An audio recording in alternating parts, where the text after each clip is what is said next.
dia 1 de março de 2016. Pressionado, o Palmeiras enfrenta o Rio Claro no Pacaembu em busca da primeira vitória com Cuca no comando. Santos recebe a Ferroviária na Vila em busca da classificação antecipada para a próxima fase do Paulistão. Mesmo com 9 reservas e 2 pênaltis perdidos, Corinthians vence a Ponte Preta e garante a melhor campanha da primeira fase do Paulistão com 2 rodadas de antecedência. São Paulo arranca empate no último lance contra o Linense e Balsa vê evolução na equipe apesar da falta de vitórias. Dirigentes de mais de 30 clubes sul-americanos se reúnem em São Paulo para peitar a Conmebol. E ainda os gols da quarta-feira pelo Paulistão. Vasco e Flamengo ficam no empate em Brasília. Olá, boa noite. O Gazeta Esportiva está no ar e já começa falando do Corinthians, que ontem mesmo com um time recheado de reservas não teve dificuldades para bater a Ponte Preta. Com a ajuda de 2 paraguaios, a vitória do Timão acabou até lembrando o mau momento da seleção brasileira. Acompanhe na reportagem do Fernando Gavini. Não que o público seja ruim, mas 22.029 torcedores representam o menor da história da Arena Corinthians. O número certamente é reflexo do time escolhido por Tite para enfrentar a Ponte Preta. Dos titulares, apenas Cássio e Rodriguinho começaram jogando. E justamente dos pés deles nasceu o primeiro lance de perigo corintiano. O goleiro deu um chutão para frente. O volante ficou com a segunda bola, tabelou com o Luciano e só foi parado dentro da área ao ser derrubado por Jonas. Assim que o pênalti foi marcado, Romero pegou a bola, botou embaixo do braço e ajeitou para fazer a cobrança. Enquanto o Luciano acenava para o banco pedindo para bater.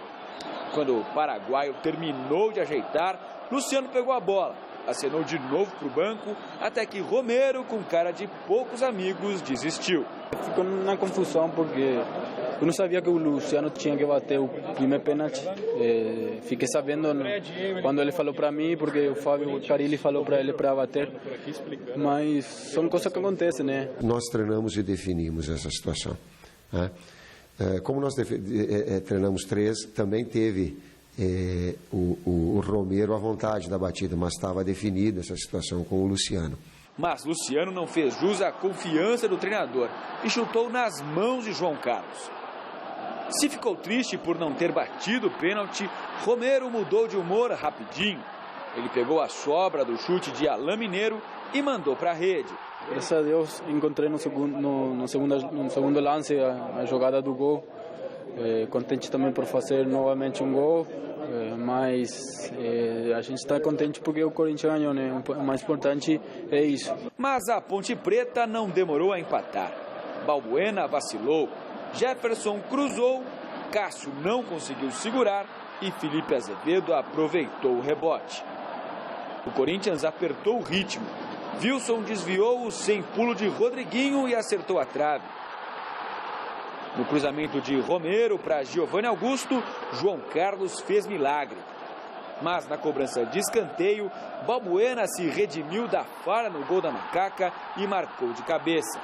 Um prêmio para quem estava servindo a seleção paraguaia na véspera e se esforçou para chegar a tempo de defender o Corinthians. Quando eu cheguei aqui, o Tite perguntou se eu estava como para jogar, eu falei que sim. Agradecer também a ele pela oportunidade, né, de me botar em campo e mais importante é que o time fez um bom trabalho e que a vitória ficou em casa. Mais um pênalti foi marcado no toque de mão de Fábio Ferreira. Romero de novo pegou a bola. André quis discutir, mas desta vez coube a ele fazer a cobrança. Mas assim como o Luciano, bateu para a defesa do goleiro. Eles não bateram diferente do que eles treinam. Talvez uma força um pouco maior. Né? Eu quero ver uma bola um pouco mais direcionada. Mas não teve negligência, não. Mais uma noite paraguaia contra um time de amarelo e azul. Eu falei aí que tava brincando que parecia Brasil, por isso a gente entrou motivado. Mas é brincadeira. 2 gols paraguaios contra times de camisa amarela em 2 noites seguidas. Claro que foi uma coincidência que dificilmente irá se repetir. Mas a má campanha da seleção brasileira nas eliminatórias tem sim reflexo aqui no Corinthians. Com a 6ª vitória consecutiva e a classificação em primeiro lugar da primeira fase, com 2 rodadas de antecedência, fizeram Tite responder a respeito da opinião do público e da crítica de que ele merecia mais do que ninguém estar hoje no lugar que é de Dunga. Fico orgulhoso pelo reconhecimento de vocês todos. Eu sempre vou continuar a busca do meu aprimoramento. O tempo de escolha já passou, agora é o tempo da tranquilidade, de apoio a quem está lá. Eu estou muito feliz no Corinthians, mas muito mesmo. Grande noite para você que acompanha o Gazeta Esportiva e, claro, obviamente não tive oportunidade, só acompanhei ontem a coletiva ontem na verdade. Não posso precisar exatamente o que passa na cabeça do Tite, apenas ouvir. Mas sinto que, sabe, o Corinthians hoje para ele é a melhor coisa. A seleção brasileira é comandada por uma entidade que não tem comando, que age na emoção. Sabe, tudo muito incerto. O Corinthians ele tem a chance de ratificar um nome. Por exemplo, ele chegou ano passado, depois de ser campeão do mundo, de ser campeão brasileiro, de ter conquistado o máximo no Corinthians, ele teve peito, teve coragem, assumiu, ganhou o Campeonato Brasileiro.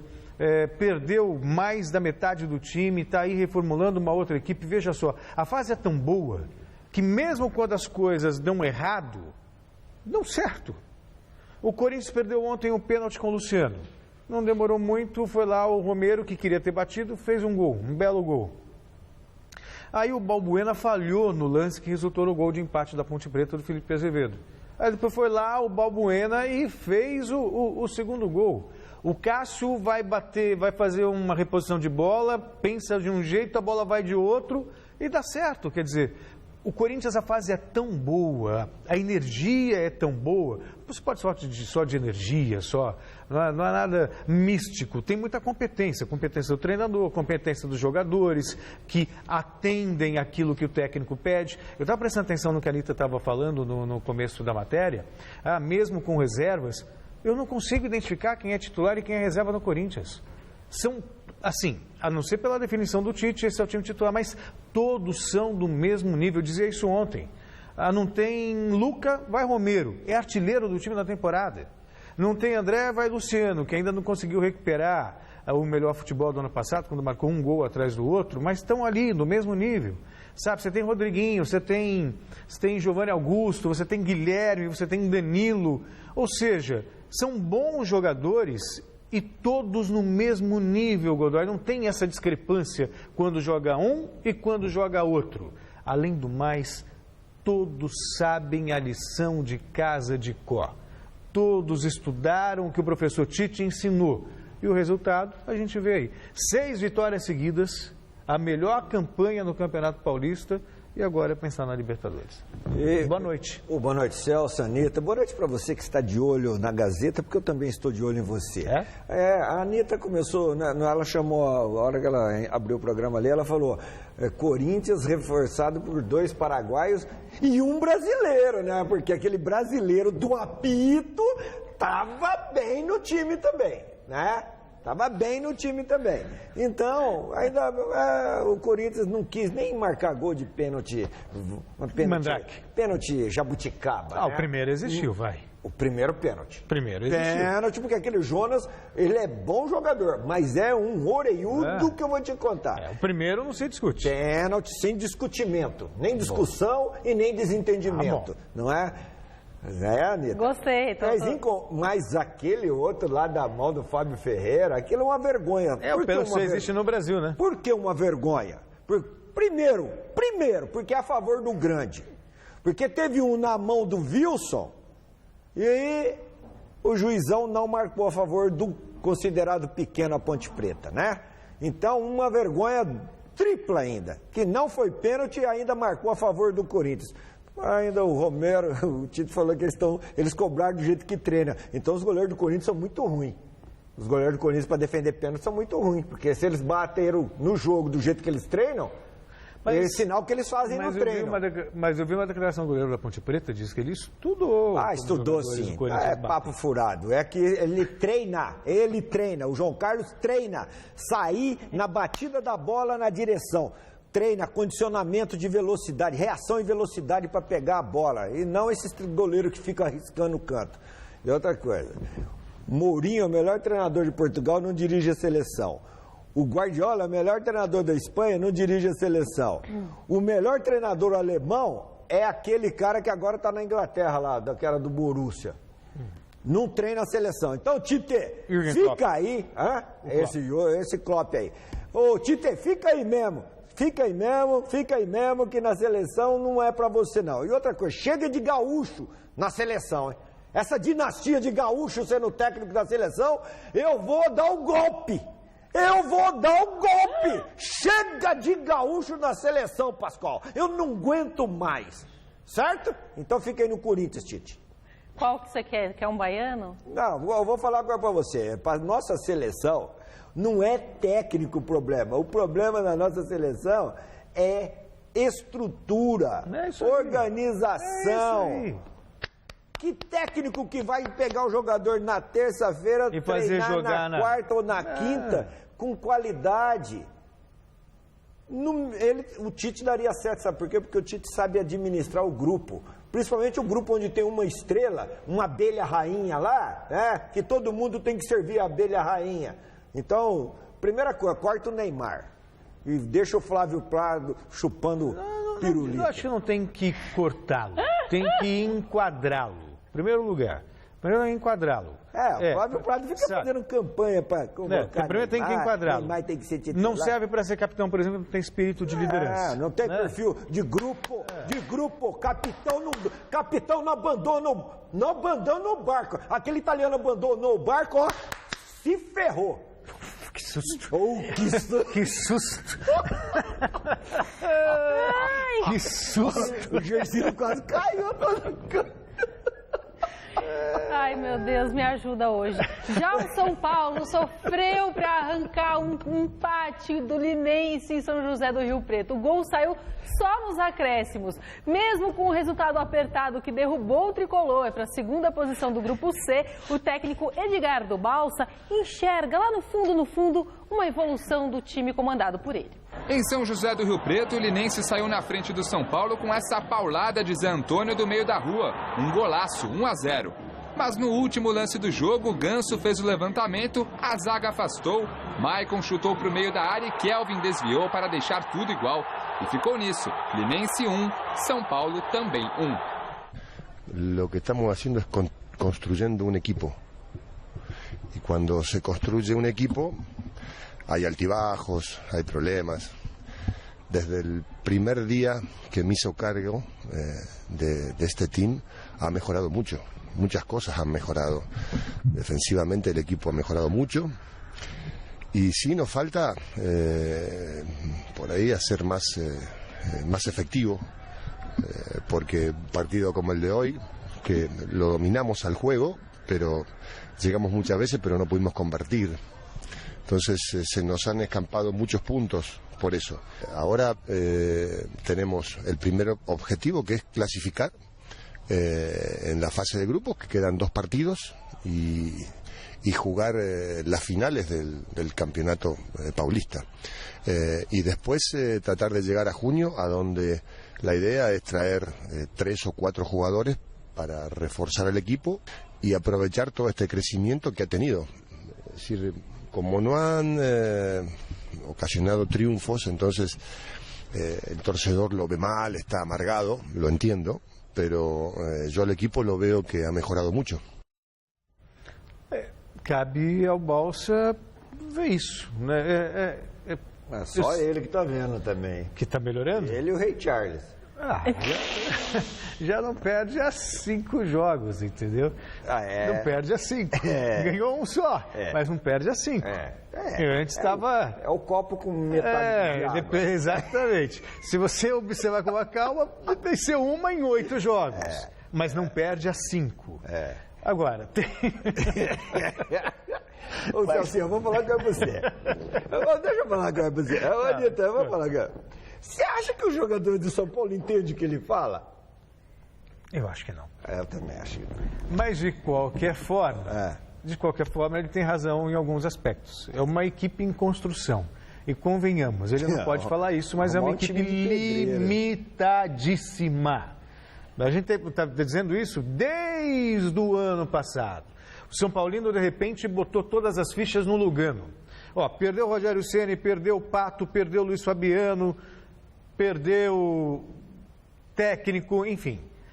Aí, não, Lugano, el Dios está chegando. E tudo é Deus, é Lugano. E a gente falou aqui, o Lugano é apenas um zagueiro e não é mais o mesmo de 10 anos atrás. Você vê alguém falando do Lugano agora? Lugano, el Dios, não. Diniz, e aí o Balsa... O Zé Diniz lá da redação. Lugano, el Dios... Ainda mais para vender celular pro Lugano. Mas o Balsa, ele tem razão. A equipe precisa de reforço agora só no meio do ano, 3 ou 4 jogadores, que ele foi modesto, que eu duvido também que venha. E o São Paulo precisa de reforços, é simples assim, é isso que precisa. E dá tempo para ele trabalhar, Godoy. Não adianta nada cobrar o Balsa agora. Nem o Tite daria certo no São Paulo agora. Então, tá vendo? Então, por que é o Tite na seleção? Porque lá também não vai dar certo. Mas ele não falou que... Você não tinha falado que ia dar certo? Onde? Na seleção. Não, da seleção pode dar resultado melhor do que o Dunga nessa maneira de administrar o grupo, porque ele não vai ter condições de fazer o que ele gosta de fazer, o que ele tem como fazer no clube, que é treinar, exigir intensidade, determinação, o ensinamento, memorização, repetição, memorização. Tanto é que todo mundo que entra sabe o que tem que fazer e faz. Bem feito, menos cobrar pênalti. Mas a juizada marca mais lá para ir treinando, né, Pascoal? Gente, logo mais, em 8h30 da noite, é a vez do Palmeiras entrar em campo contra o Rio Claro, no Pacaembu. E já falando desse jogo, vote na enquete que está no ar no site gazetesportiva.com. O Verdão vai ganhar, meu Deus do céu, a primeira sob o comando do Cuca? Sim ou não? O resultado a gente dá no fim do programa de hoje, daqui a pouquinho. Você sabe? Vai conseguir, Celso. Então, será que tem... O Chico Lang comentava isso na reunião, e comigo também aconteceu muito hoje, muito palmeirense perguntou, e aí, você acha, até um palmeirense, o Rivaldo, até perguntou para mim hoje, você acha que vai ganhar o Palmeiras hoje? Pô, não ganhou de uma latinha.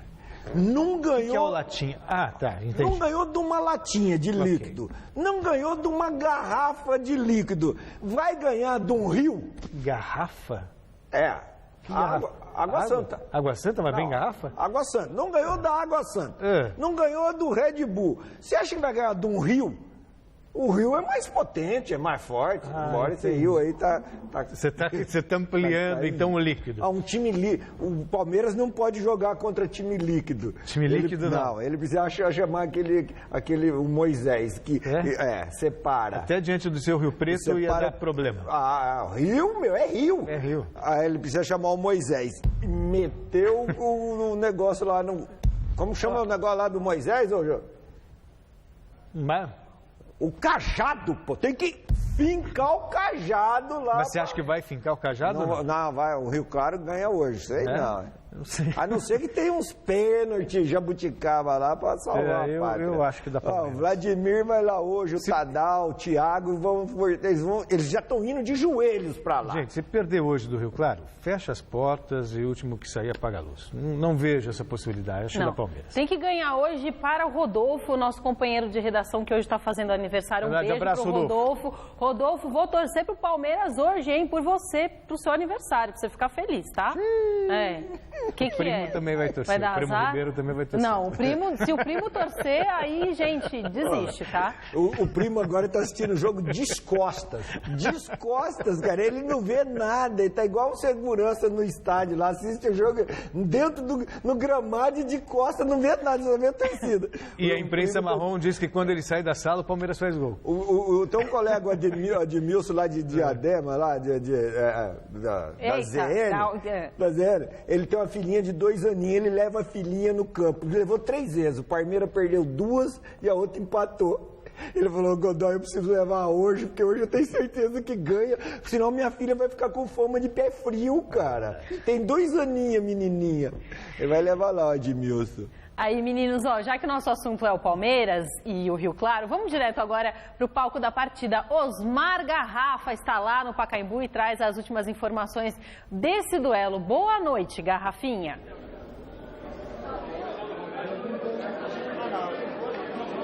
Boa noite, Anitta Pasque, Celso Godoy, você em casa acompanhando o nosso Gazeta Esportiva. É isso, Anitta, um jogo de extrema importância para o Palmeiras, às 20h30, 8h30 da noite, aqui no estádio Dr. Paulo Machado de Carvalho. Como é sabido, o Palmeiras vive uma crise, é público, é notório, são 4 derrotas consecutivas. Aliás, essas 4 derrotas foram desde a chegada do técnico Cuca, 3 partidas válidas pelo Campeonato Paulista, uma delas pela Copa Libertadores da América. O Palmeiras corre risco de não passar a fase de grupos do Campeonato Estadual, melhor, a fase de oitavas de final, de quartas de final do Campeonato Paulista, corre a possibilidade de ficar fora das oitavas de final da Copa Libertadores da América e ainda eu acho pouco provável, mas os números e os resultados que não estão chegando podem levar o Palmeiras também à zona de rebaixamento. O Palmeiras está muito perto da zona de rebaixamento, flertando com a zona de rebaixamento. A partida, repito, está confirmada para 8h30 da noite.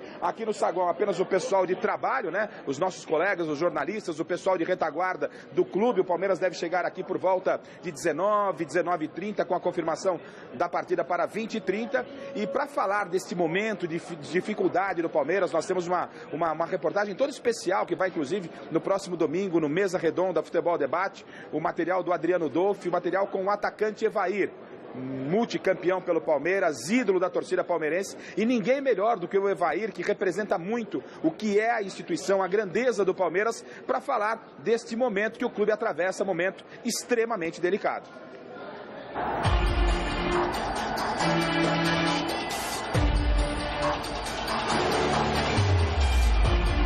Eu acho que o Palmeiras tentou projetar 3 competições.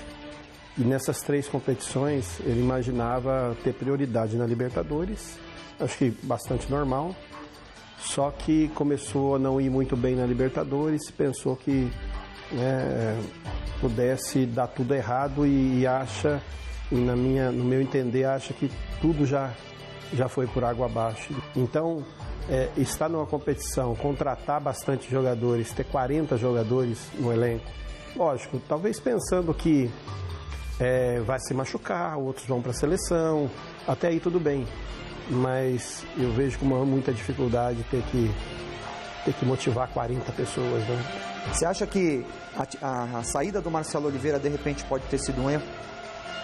Eu acho que toda mudança que se faz dessa maneira, sendo que o treinador participou dessas contratações, na minha opinião, é sempre um erro. Deixar com que um treinador saia num momento tão importante como esse, às vezes é a mesma coisa de dizer, erramos e estamos tentando de novo.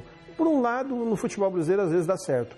Por outro, não dá certo. A maioria das vezes não dá certo e o Palmeiras está tentando, engatinhando nesse respeito.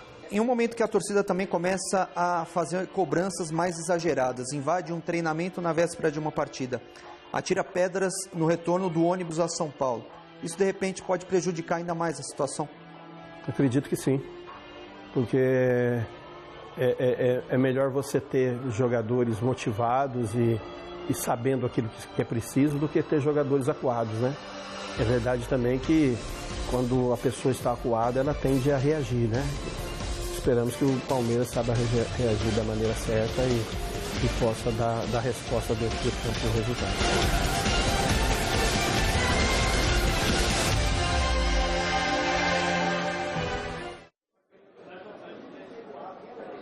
Tá certo, tá aí o Evair, o material completo, a entrevista completa feita com o Evair pelo nosso Adriano Dolfi. Você confere no próximo domingo no nosso Mesa Redonda Futebol Debate. Repito, o time ainda não chegou, o Edu Dracena está suspenso, é desfalque certo. Daqui a pouco eu vou complementar com todas as informações de quem vai a campo, mas o Cuca, que ainda não confirmou o time oficialmente, deve promover pelo menos 6 novidades na equipe titular, 6 novidades. Um provável Palmeiras para hoje, com o Fernando Praz no gol, o Jean pela direita, a dupla de zaga está renovada, o Thiago Martins e o Vitor Hugo. Hugo, o Egídio pela esquerda. A novidade serão 3 volantes no meio campo. O Gabriel, o Matheus Salles e o Arouca, completando o setor com o Robinho. O Gabriel Jesus, que retornou da seleção sub-20, também está confirmado. E o Lucas Barrios será o companheiro dele no ataque, jogador que estava à disposição da seleção paraguaia. Continuamos por aqui, no estádio do Pacaembu, aguardando a chegada do Palmeiras, que, repito, deve acontecer por volta de 19h15, 19h30. Mas daqui a pouquinho voltaremos, Anitta, direto do saguão do Dr. Paulo Machado de Carvalho, para mais informações de Palmeiras e Rio Claro. Olhando assim, parece um jogo simples, mas é jogo de vida ou morte para o Verdão, Anitta. Obrigada, Garrafa. Até já. É isso mesmo, né? Importantíssimo. E o futebol tem algumas curiosidades. Pelo ano passado, eu me lembro, o Godoy ainda era o Oswaldo de Oliveira. A gente falava que o Palmeiras tinha recém-escapado do rebaixamento no Campeonato Brasileiro. Aí foi contratado o Oswaldo para montar o time. E eu falava muito que era um time para ser montado para ganhar títulos neste ano. De repente, o Oswaldo levou o time para a final do Campeonato Paulista. Aí veio o primeiro erro da direção, mandou embora o Oswaldo Oliveira, contrataram o Marcelo Oliveira, que era também queridinho do Alexandre Matos, trabalhou com ele no Cruzeiro. Enfim, surpreendentemente, porque o Palmeiras fez um péssimo Campeonato Brasileiro, diga-se de passagem. Mas no mata-mata, no torneio com a Copa do Brasil, chegou à final e ganhou do Santos. Não sei se teria ganhado do Santos se a final ocorresse 3 semanas antes, quando o Santos estava embalado e o Palmeiras não estava bem. Mas não importa, isso não tira o mérito. O Palmeiras foi campeão e ninguém imaginava. Só que neste ano, as expectativas sobre o Palmeiras, elas eram as maiores, as melhores possíveis. Então, nem na cabeça do mais pessimista torcedor ia passar que o time ia estar lutando para não cair para a 2ª divisão no Paulista, Godoy. Alguma coisa está errada e eu, sinceramente, não consigo identificar. E pode ser rebaixado pelo Corinthians. Aí, vou falar agora pra você. O bicho pega. Mas se ganhar hoje já? Não sei não. E também tem aquela coisa, né? Palmeiras mal, Corinthians bem, da Palmeiras. Palmeiras bem, Corinthians mal, da Corinthians. Não vou ficar surpreso se o Palmeiras ganhar o jogo domingo, não. Sei não. Acho que esse Campeonato Paulista vai ter surpresas. É? É. Olha, meu pai primo Godoy. Felipe já tá lá em Aparecida fazendo promessa. Pra cair ou pra escapar? Não, pra não cair. É italiano, Felipe da Ótica lá, pra não cair. O Montanha também falou que vai fazer regime, meu amigo Montanha, pai da Vitória. Mais 4 jogos rolaram ontem, ainda pela 13ª rodada do Paulistão. Em Diadema, Água Santa e Ituano não saíram do 0-0. Já nas outras 3 partidas, a rede balançou. No Barão de Serra Negra, Pituca, aos 13 do segundo tempo, abriu o placar para o Botafogo diante do 15 de Piracicaba. Quando tudo parecia resolvido, Patrick, já no finzinho do jogo, tratou de igualar o marcador. Final, 15 de Piracicaba 1, Botafogo também 1. 1-1 também foi o resultado da partida entre Capivariano e São Bento. Jean de cabeça fez 1-0 para a equipe de Capivari. Só que Regis recebeu na frente e bateu de canhota para definir o jogo. Em Itápolis, o Oeste chegou a sair em vantagem diante do Audax, graças a este gol anotado por Cristiano, de cabeça. Só que Rodolfo 2 vezes e Juninho viraram a partida e garantiram a vitória ao time de Osasco. Final, Oeste 1, Audax 3. Bela. A gente está aqui falando dos gols desse Rodolfo, do Audax, né? Maravilhosos os gols dele. Chocolate do Audax no Oeste, gol, o primeiro gol, 5 jogadores tabelaram e o Rodolfo fez o gol. Depois acertou um chute maravilhoso no terceiro gol. Isso me permite, né? Isso é trabalho. Há quanto tempo está lá o treinador do Audax? Nesse campeonato ele chegou no fim do ano para preparar a equipe para esse campeonato. Sabe, tem uma filosofia implantada, sabe, muito bem definida. É trabalho, não tem, e tempo, né? Não tem isso. Que essa filosofia tá, ó. Mas olha a qualidade clube, né? De jogador, qualidade individual, investimento. O que o Palmeiras está fazendo é uma vergonha. O problema não é técnico, não é só técnico. Jogadores que têm que render. Campeonatos estaduais. Em Brasília, 26 mil torcedores compareceram ao estádio Mané Garrincha para assistir ao clássico entre Vasco e Flamengo pelo Campeonato Carioca. Apesar de um movimentado primeiro tempo, os gols saíram só na etapa final e graças a 2 jogadores que saíram do banco de reservas. Em Brasília, Flamengo e Vasco se enfrentaram pelo Campeonato Carioca e aos 33 minutos do segundo tempo, Marcelo Cirino usou a cabeça para abrir o placar e colocar o rubro-negro na frente. 3 minutos depois, foi a vez de Riascos acertar a bola de cabeça e deixar tudo empatado. Final, Flamengo 1, Vasco da Gama também 1. O time jogou bem, pressão não tem. Tenho nenhuma pressão. Quando era garoto, eu tinha pressão. Hoje não tenho mais pressão de nada. Mas o time voltou a jogar bem. Eu acho que foi um clássico melhor do que o outro, né? O outro jogo foi um clássico morno. Mas esse aqui não, esse aqui foi um clássico realmente de verdade, os 2 times brigaram, tiveram a oportunidade de gol, o jogo foi intenso. Eu estou muito satisfeito com a equipe, é claro que todo jogo a gente tem erros, a gente tem que corrigir, mas muito feliz pela postura da equipe diante da adversidade, diante da dificuldade, principalmente a gente tomar um gol não é fácil diante do nosso rival, que quer ganhar da gente, né, nos últimos tempos não tem conseguido, então foi fundamental essa entrega dos jogadores, eles acreditarem, eles realmente são a razão assim da minha maior satisfação. Muito, Celso quer comentar? Não, queria, porque a gente está falando do Palmeiras, de troca técnica, o Flamengo é a mesma coisa.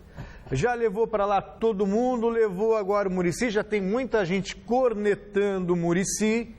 Poxa vida, o Muricy tem um histórico, foi campeão no Fluminense, foi campeão no São Paulo, foi campeão no Santos, blá, blá, blá. Poxa vida, agora, também não adianta... Mas perdeu por confiança com 10 jogadores desde os 10 minutos do primeiro tempo. Então, mas será que é só o técnico? Falta jogador, Godoy, falta qualidade, invista e tá tudo certo. Simples assim. Falta vergonha, cara, vergonha. Fico imaginando o Guerreiro, né? O Guerreiro tá montado na grama. Mas acho que ele fica pensando, o que eu fui fazer? Mas o gol que ele perdeu ontem, ele é culpado também. O William Arão também. É que eu acho que ele ouve assim no alto-falante, alguém falando, gol do Romero. Aí ele deve pensar, o Romero tá mandando mais que eu. Já tem o flamenguista querendo trocar. O Guerreiro de volta e quer levar o Romero. Que beleza. Que maravilha. Eu acho bem feito. Todo mundo vai falar, Romero, tinha que mandar o Romero para a China. Aí, artilheiro do time no campeonato. A bola também rolou em outros estados do Brasil. Pela Copa do Nordeste, tivemos os primeiros jogos das quartas de final. E pelo Gauchão, o Grêmio goleou mesmo jogando fora de casa. Pelo Gauchão, o Grêmio atropelou o Passo Fundo fora de casa e permaneceu na liderança do campeonato.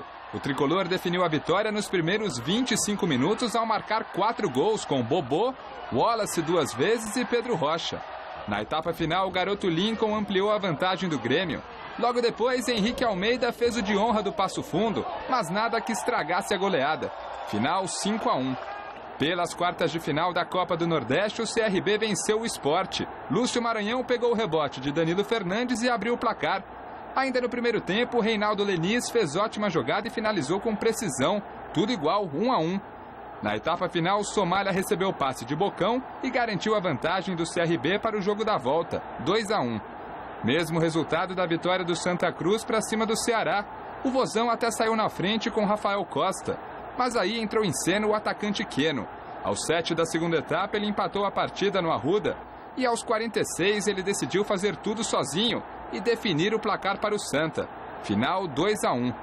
O Bahia foi outra equipe a conquistar a vantagem para o jogo da volta. O Fortaleza até saiu na frente com Juninho logo aos 7 minutos. Mas o outro Juninho, o do Bahia, foi quem decidiu a partida na capital cearense. Ele empatou o jogo aos 32 e virou o placar aos 36. 2 gols relâmpagos do camisa 10. E ficou assim, 2-1 Bahia e fim de papo. E você acompanha o Gazeta Esportiva nas redes sociais. O nosso endereço no Twitter é twitter.com/Gazeta Esportiva. No Facebook, Gazeta Esportiva. E para rever os programas, acesse o site da TV Gazeta. O endereço é tvgazeta.com.br.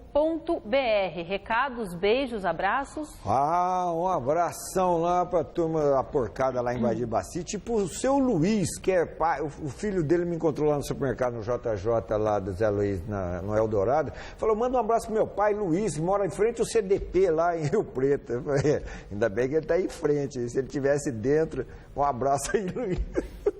E um beijo de novo pro nosso Rodolfo, que hoje está fazendo aniversário, namorado da Bárbara. É hoje, hein? É hoje. O quê? É hoje. Picota, Rodolfo! É hoje que o Palmeiras ganha. É isso que eu quis dizer, tá? Procura o ET, Rodolfo, procura o ET. O ET, o ET é o primo? Você não pode esquecer que tem Palmeiras hoje. Se o Palmeiras perder... Rodolfo, bistrica antes, porque se deixar para bistricar depois... Aí não vai rolar. Aconteceu hoje no Morumbi o terceiro encontro da Liga Sul-Americana de Clubes, que vai pressionar a Conmebol por mais transparência nos campeonatos organizados pela entidade. Ao todo, mais de 30 representantes de clubes da América do Sul estiveram presentes, entre eles os 4 grandes aqui de São Paulo. Acompanhe como foi essa reunião na reportagem do Alexandre Silvestre. Gramado novinho em folha, redimensionado para os padrões da FIFA, pronto para receber a volta do São Paulo, que acontecerá neste sábado, jogo contra o Oeste pelo Campeonato Paulista. Mas o Morumbi, nesta quinta-feira, foi palco de um outro evento, de uma reunião que contou com a presença de mais de 30 dirigentes de clubes. É a chamada Liga Sul-Americana, que tem como objetivo principal, trocando em miúdos, peitar a Conmebol.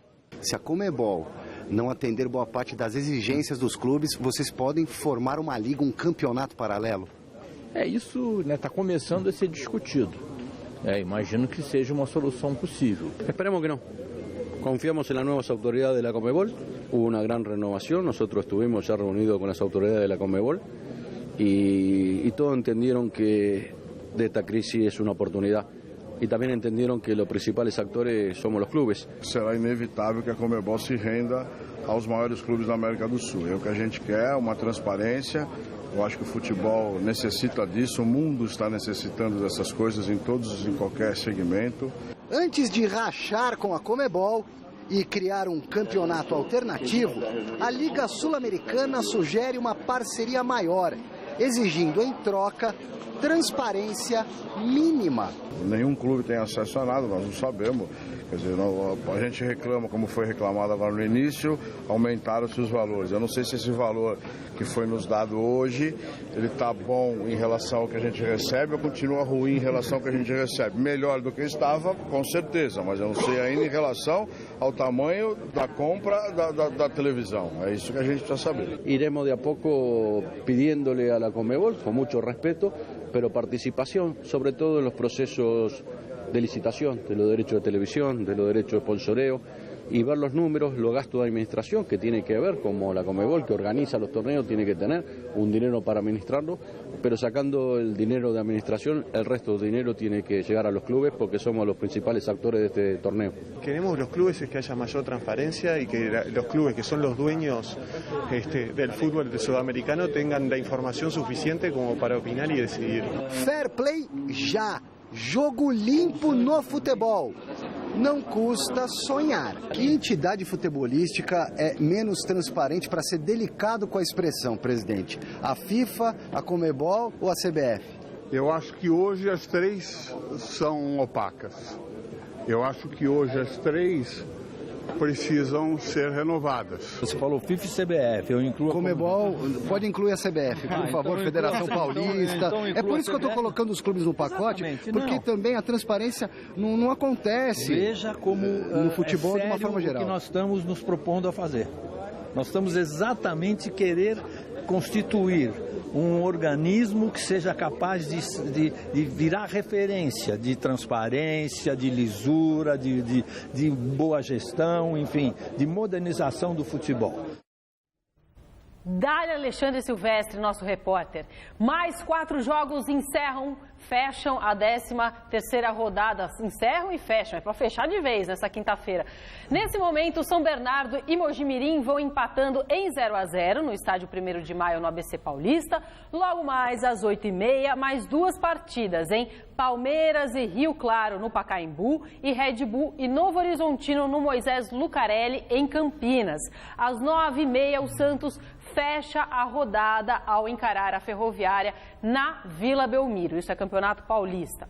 O Santos recebe a Ferroviária na Vila Belmiro e vai ter a primeira chance de se garantir na próxima fase do Paulistão. Mas contra um adversário que já aprontou tanto para cima dos grandes, todo cuidado é pouco. A expectativa fica por conta do retorno dos jogadores que estavam nas seleções. Alexandre Silvestre acompanhou o último treino do Peixe. Imprevistos acontecem, às vezes em território bem familiar. Nem sempre é algo que machuca, molha e não passa disso. Duro é quando se quebra a cara para valer. O volante Renato fraturou o nariz contra o São Paulo e está fora de combate. Lógico que o Renato vai fazer falta, né? Um cara que me passa muita tranquilidade ali no meio, sempre está me ajudando, né? Mas eu tenho certeza que tem jogador à altura que possa substituir ele, né?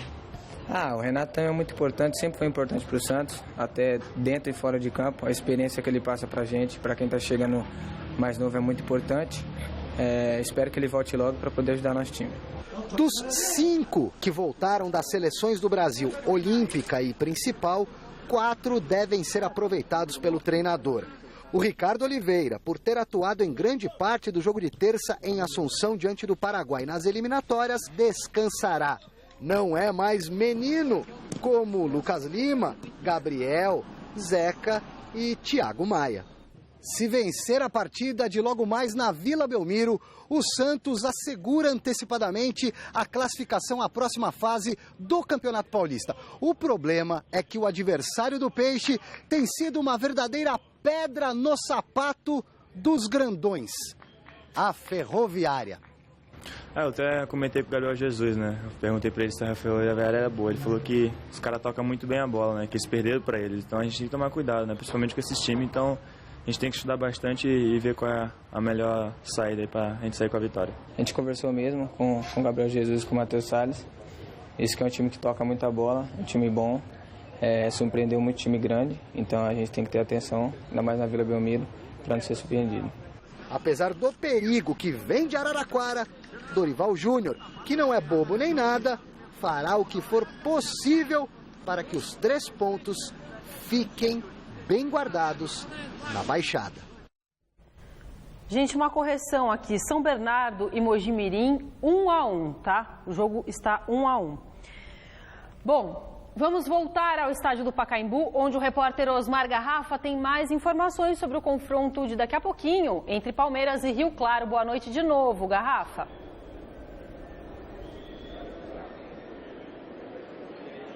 É isso, Anitta. Continuamos aqui no estádio Dr. Paulo Machado de Carvalho, Pacaembu, aguardando a chegada da delegação do Palmeiras. Mantive um contato há pouco com a assessoria de imprensa do clube e a informação é que o Palmeiras deixa o hotel por volta de 19h15. Então, nós não teremos ainda dentro do Gazeta Esportiva a chegada da delegação palmeirense. Repito, é jogo de vida ou morte. O Palmeiras poderia estar numa situação mais tranquila dentro desse Campeonato Paulista, também na Libertadores. O momento é turbulento, 4 derrotas consecutivas, a lanterna do grupo. É verdade que com uma vitória hoje, o Palmeiras, dependendo de alguma combinação de resultado, pode melhorar a sua situação em termos de classificação, mas tem já na próxima semana Copa Libertadores da América. A pressão é muito grande. Nesta semana o time acabou optando em realizar os preparativos para essa partida contra o Rio Claro na cidade de Atibaia, longe da pressão da torcida, mas ontem tivemos um pequeno grupo de torcedores, 4 torcedores da cidade de Capivari, que se infiltraram no hotel, fizeram uma manifestação para os jogadores que lá estavam, sem nenhum tipo de violência, mas protestaram. O Alexandro, que deu entrevista coletiva, não gostou deste comportamento desse grupo, chamou esses torcedores de palhaços, e o Alexandro ontem, ainda em entrevista coletiva, falou a respeito do que está acontecendo com o Palmeiras. Ninguém tem uma explicação, o porquê deste momento. O que as pessoas tentam fazer, tanto diretoria como comissão técnica, através do que propriamente os jogadores, é de chamar a responsabilidade. Tanto é verdade que o Alexandro afirmou que a culpa maior neste momento pela fase que vive o Palmeiras é dos próprios jogadores. O jogador não pode ser bobo, o jogador não pode achar que o problema não é com nós. Tirando o jogo do São Paulo, a gente está tendo várias noites aí sem dormir, eu particularmente muito desgastado com isso, então a gente precisa de uma vitória para dar uma tranquilidade, e depois a gente sabe que vem o Clássico, que é outra batalha, e depois já vem o jogo lá na Argentina, então sabemos da responsabilidade, não podemos fugir dela, e tenho certeza que temos aí 10 dias que com certeza a virada vai acontecer. Então a gente está num momento ruim, está num momento de questionamento, o jogador não pode ficar bicudinho, não pode ficar chateado em ver nome aí sendo vinculado por vocês da imprensa com toda a liberdade de falar em A, em B jogador. Num momento como esse, o jogador ele fica, como eu posso dizer, ele fica sem armas para se defender, então tem que escutar, tem que ouvir, tem que aceitar, mas é lógico que nós sabemos que o futebol ele é muito dinâmico e é muito rápido, né? De um dia para o outro você pode sair de vilão para herói e vice-versa.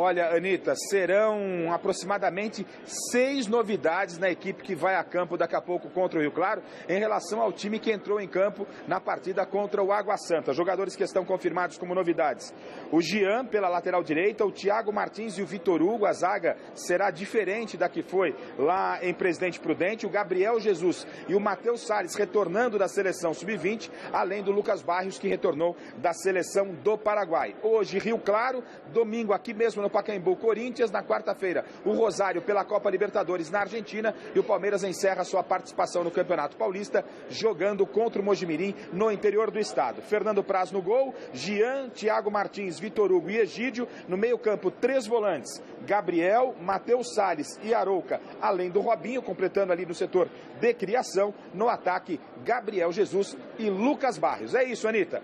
8h30, bola rolando, Palmeiras e Rio Claro. Um abraço para o nosso Rodolfo pelo aniversário. E claro, parabéns para você também, Anitta. Aliás, a notícia que você nos trouxe hoje na redação nos deixou todos muito felizes. Beijão. Um beijo, Garrafa.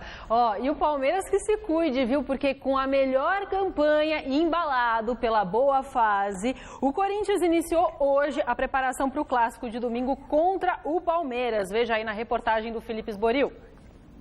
6 vitórias seguidas, classificação garantida no Paulistão e ainda com a melhor campanha da primeira fase. Está difícil de saber quem para esse Corinthians, que brilhou mais uma vez na noite da última quarta-feira, e ainda com apenas 2 titulares, Cássio e Rodriguinho. Está muito bem, acho que o trabalho do Tite foi importante para a gente. Desde que ele chegou, a gente conseguiu entender o que ele quer, né? Então, graças a Deus a gente está muito bem. Hoje é líder no Paulistão, também na Libertadores. Foram embora muitos jogadores importantes o ano passado, mas chegaram também reforços importantes, como André, Giovanni, o Guilherme também. Então, isso acaba fazendo um time muito forte. Agora o pensamento é o Palmeiras, no final de semana, domingo no Pacaembu. Ainda é difícil de saber se o técnico Tite vai ou não poupar os jogadores ditos titulares. Mesmo sabendo que na próxima quarta-feira tem o Santa Fé fora de casa, na Colômbia, pela Copa Libertadores. Viagem longa e desgastante. Em nenhum clássico o treinador corintiano colocou o que tem de melhor em campo. Mas, como poupou 9 jogadores na vitória contra a Ponte Preta, a tendência é que ele possa escalar o time principal contra o Verdão. Para este confronto, a novidade pode ser o retorno de Elias. Sem atuar desde o dia 17 de fevereiro, partida contra o Cobressal pela Copa Libertadores da América, quando foi constatada uma lesão séria na canela, o volante Elias está totalmente recuperado e está pronto para voltar à equipe titular no clássico contra o Palmeiras neste domingo pelo Paulistão, ocupando a vaga que era de Rodriguinho. Ele é um grande jogador, um jogador de seleção, então vai ser muito importante a volta do Elia. Também tem o garoto Malcolm, que está jogando bem também, mas a experiência do Elia é importante para o time. Após o empate de ontem, o São Paulo voltou aos treinamentos já na manhã dessa quinta-feira.